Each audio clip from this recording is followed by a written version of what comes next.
ঘরে ছিল একটা কচি চাল কুমড়ো, আর সেই দিয়ে বানিয়ে ফেললাম তিলমোহিনী চাল কুমড়ো।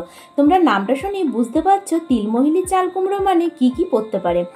যাই হোক, আজকে বানাবো তিলমোহিনী চাল কুমড়ো। এই তিলমোহিনী চাল কুমড়োটা আমি কিরকম করে বানালাম সেটা জানতে হলে পুরো রেসিপিটি তোমাদের একবার দেখে নিতে হবে। এখন ভাবি ছোটবেলায় যেসব রান্নাগুলো খেতে একদম ভালোবাসতাম না, একদম অপছন্দের ছিল, সেই সব রান্নাগুলোই এখন খেতে বেশি ভালো লাগে। যাই হোক, এখানে আমি একটা গোটা চাল কুমড়ো নিয়ে নিয়েছি। চাল কুমড়োটা একদম কচি ছিল। চাল কুমড়োটা প্রথমে সরু সরু করে একদম জিরি করে কেটে নেব। যত সরু সরু করে কাটবে তত কিন্তু তরকারিটা খেতে বেশি ভালো হবে। চাল কুমড়োর অনেক রকম রেসিপি তোমরা খেয়ে দেখেছো, একবার এরকম করে তিলমোহিনী চাল কুমড়ো খেয়ে দেখো, খেতে কিন্তু দুর্দান্ত লাগবে।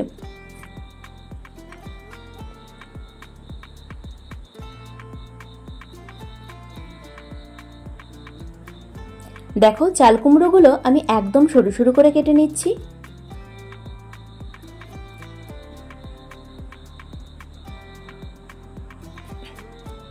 সমস্ত চাল কুমড়োগুলো আমার কাটা হয়ে গেছে। এবার চাল কুমড়োগুলো ভালো মতো ধুয়ে নেব।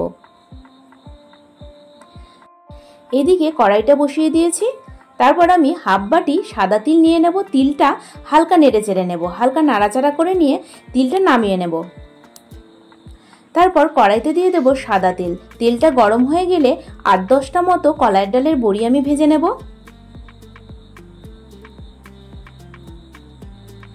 বড়িটা লাল লাল করে ভাজা হয়ে গেলে বড়িটা তুলে নেব। তারপর ওই তেলের মধ্যেই ফোড়নে দিয়ে দেবো তেজপাতা আর শুকনো লঙ্কা।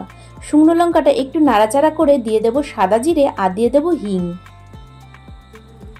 ফোড়ন থেকে যখন সুন্দর গন্ধ বেরোবে তখন দিয়ে দেব কেটে রাখা চাল কুমড়োটা।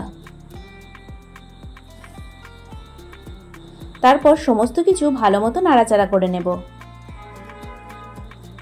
আচ্ছা, এখানে আমি গুঁড়ো মশলার মধ্যে দিয়ে দেব হলুদ গুঁড়ো, জিরে গুঁড়ো আর দিয়ে দেবো পরিমাণ মতো নুন। তারপর সমস্ত কিছু ভালো মতো নাড়াচাড়া করে নেব। এটা আর অন্য কোনো মশলা পড়বে না। তারপর সমস্ত কিছু নাড়াচাড়া করে নিয়ে চাল কুমড়োটা ভালো মতো সিদ্ধ হওয়ার জন্য ঢাকা দিয়ে দেব। কিছুক্ষণ পর ঢাকনাটা খুলে নেব। সমস্ত কিছু ভালো মতো নাড়াচাড়া করে নেব। এরপরে দিয়ে দেবো অল্প পরিমাণে গরম জল, যাতে চাল কুমড়োটা ভালো মতো সেদ্ধ হয়ে যায়। সাথে দিয়ে দেবো 2টো চেরা কাঁচা লঙ্কা। তারপর নাড়াচাড়া করে ঢাকা দিয়ে দেবো। এদিকে যে সাদা তিলটা আমি ভেজে রেখেছিলাম, সেই তিলটা আর কিছু পরিমাণে আদা আর একটু জল দিয়ে একটা মিহি পেস্ট করে নেব। পেস্ট আমার একদম রেডি হয়ে গেছে। আর এদিকে ঢাকনাটা খুলে আবারও চাল কুমড়োটা ভালো মতো নাড়াচাড়া করে নেব। চাল কুমড়োটা হালকা সেদ্ধ হয়ে এসছে। আবার নাড়াচাড়া করে আর একবার ঢাকা দিয়ে দেবো, যাতে চাল কুমড়োটা ভালো মতো সেদ্ধ হয়ে যায়। কিছুক্ষণ পর ঢাকনাটা খুলে নেব। সমস্ত কিছু ভালো মতো নাড়াচাড়া করে নেব। এরপর যে বড়িগুলো ভেজে রেখেছিলাম, সেই বড়িগুলো ভেঙে চাল কুমড়োর মধ্যে দিয়ে দেবো। তারপর সমস্ত কিছু নাড়াচাড়া করে আবারও ঢাকা দিয়ে দেবো।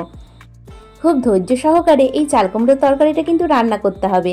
তরকারিটা রান্না করতে অনেকটা টাইম লাগবে। যাই হোক, নাড়াচাড়া করে নিয়ে যে তিল আর আদা বাটার পেস্ট করে রেখেছিলাম সেইটা দিয়ে দেবো। তারপর সমস্ত কিছু ভালো মতো নাড়াচাড়া করে নেব। যতক্ষণ জলটা না শুকায় আর চাল কুমড়োটা একদম কাদা কাদা না হয় ততক্ষণ কিন্তু নেড়ে যেতে হবে। জলটা অনেকটাই শুকিয়ে এসছে। এরপর দিয়ে দেবো স্বাদ মতো চিনি। তারপর সমস্ত কিছু আবারও ভালো মতো নাড়াচাড়া করে নেব। দেখো, চাল কুমড়োটা একদম কাদা কাদা হয়ে এসছে আর জলটা একদম শুকিয়ে গেছে। একদম আমার রেডি হয়ে গেছে তিলমোহিনী চাল কুমড়ো। এই তিলমোহিনী চাল কুমড়োর রেসিপিটা তোমাদের কেমন লাগলো অবশ্যই কিন্তু ঝটপট করে কমেন্টে জানিও।